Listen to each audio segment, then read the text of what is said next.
Mais certains ont décidé de faire de la grande cuisine tout en respectant leur culture alimentaire. Ça, donne-moi ça. Et les champignons aussi pour moi. David est un jeune chef cuisinier installé dans un quartier à la mode de Paris. Tous les matins, c'est le même rituel, la livraison de ses ingrédients. Bon courage, salut Hassan. Exclusivement des légumes et des fruits fraîchement récoltés. C'est assez facile l'hiver d'avoir des produits qui sont d'Île-de-France. C'est avec les betteraves, les champignons, les pommes de terre, beaucoup de salades. Enfin, c'est très facile de trouver un secteur qui est aux alentours de Paris, environ 200 km. On a beaucoup de fournisseurs. David ne cuisine donc que des légumes, des herbes et des graines. Son restaurant est l'un des premiers du genre, de la cuisine gastronomique végane. Mon frère m'a apporté les convictions du véganisme et petit à petit on s'est dirigé vers l'ouverture d'un restaurant et bien évidemment vegan pour répondre à nos convictions et pour essayer aussi de redorer un peu l'image que pouvait avoir cette cuisine. Alors David, on a quoi ce soir à la carte? Ça manquait de gourmandise et donc c'est vraiment ça qu'on voulait mettre en avant. Un chef 100% vegan, c'est plutôt rare. David n'a d'ailleurs pas été formé sur les bancs des écoles professionnelles classiques. Aucun manuel n'enseigne les bases de cette nouvelle façon de cuisiner. Le jeune homme a dû apprendre sur le tard. Je me suis lancé, j'ai créé mes recettes. C'était une cuisine qui était nouvelle, il n'y avait pas de cases pré-remplies ou de recettes qui existaient déjà. Donc j'ai vraiment pu apporter un œil nouveau, un œil neuf. La base principale de ces recettes, ce sont donc les légumes. Mais il a fallu aussi innover en inventant des ersatz de crème fraîche ou de beurre pour des plats plus onctueux. Donc là, on va avoir une crème de cajou avec des fines herbes. Et donc je vais venir garnir des crêpes de farine de pois chiche, de farine de riz. Et ça va être relevé avec du piment d'Espelette. On va avoir du croquant aussi avec les graines de courge. Et on va mettre tout ça sur un lit de salade pour apporter un peu de fraîcheur supplémentaire. Et voilà, une belle présentation assez simple avec des produits frais. On se rapproche de la perfection pour moi.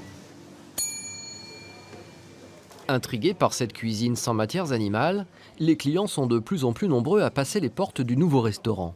Et voici, alors, la purée de patates douces, c'est pour moi, c'est pour vous. Parmi eux, on trouve de tout, même de fervents carnivores. Merci beaucoup. Déjà ça sent bon, puis c'est très bien présenté, ça donne envie de manger. Ça donne envie de manger et de découvrir un peu le végétarisme. C'est mademoiselle qui me fait découvrir le végétarisme. Parce que vous d'habitude vous êtes plutôt viande, poisson. Je suis un vrai carnivore, c'est vrai.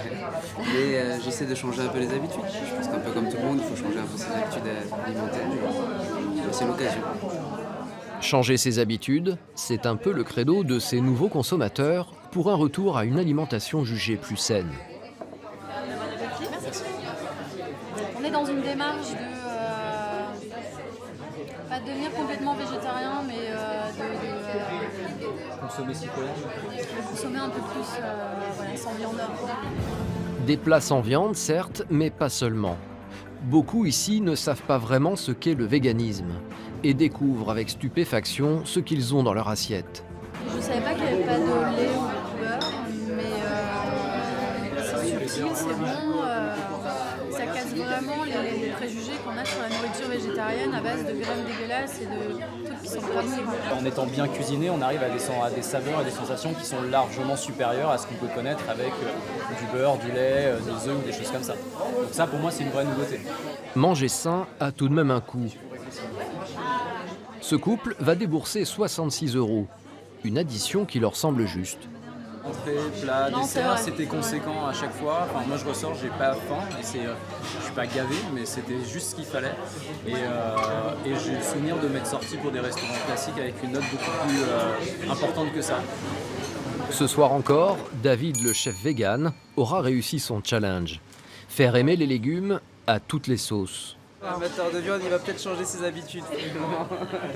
Non, j'ai vraiment aimé, c'est super bon et c'est sain. On mange bien, on est rassasié et c'est sain. Depuis 20 ans, les régimes restrictifs sont passés d'un marché de niche à un business florissant. Rien que pour le sans gluten, le chiffre d'affaires annuel atteint les 65 millions d'euros en France. Alors, phénomène de mode ou vraie révolution? Seul l'avenir nous dira ce que nous trouverons dans nos assiettes dans les années futures.